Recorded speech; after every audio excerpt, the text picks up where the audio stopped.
Godt. Vi stiller om til en SFO, hvor jeg står med Jeanette. Og Jeanette, kan du ikke prøve at forklare mig, hvorfor du synes, at du og dine kolleger, som også er pædagoger, I skal have mere løn?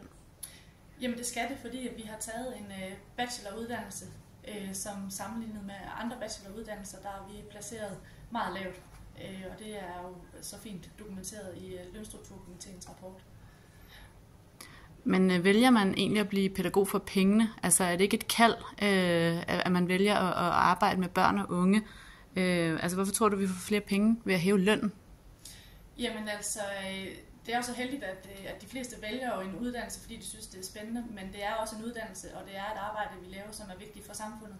Og det skal selvfølgelig honoreres, ligesom alle mulige andre, der har taget en uddannelse. Altså du har meget fokus på lønnen her.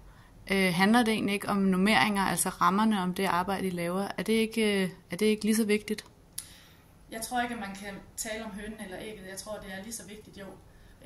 Og hvis vi vil bedre normeringer, vi vil bedre arbejdsmiljø, så er vi også nødt til at kigge på en højere løn, for ellers så er der ikke pædagoger til at lave bedre normeringer med. Nu står vi her og taler, fordi der er en trepartsforhandling i gang lige om lidt.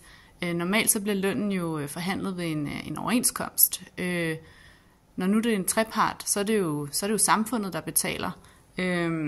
Hvorfor synes du, at det er politikerne, der skal til og samfundet, der skal til at betale gildet nu? Hvorfor skal det ikke være et overenskomstanliggende? Jamen sandheden er jo, at det er et politisk skabt problem, som også er nødt til at blive løst politisk.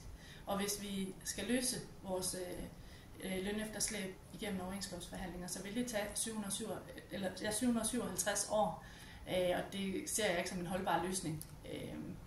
Vi er ikke ude på at skal tage fra andre professioner, som også føler sig presset på løn. Vi er ude på at blive honoreret for det arbejde, vi laver.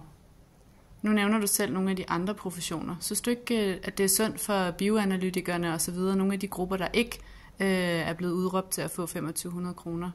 Synes du ikke, det er sundt for dem? Hvis I skal have pengene, så får de dem jo ikke. Nej, men det er rigtigt. Hvis man kigger på Lønstrukturkomiteens rapport, så er det pædagogerne, der har det største lønefterslæb, og det er der, vi er nødt til at sætte ind først.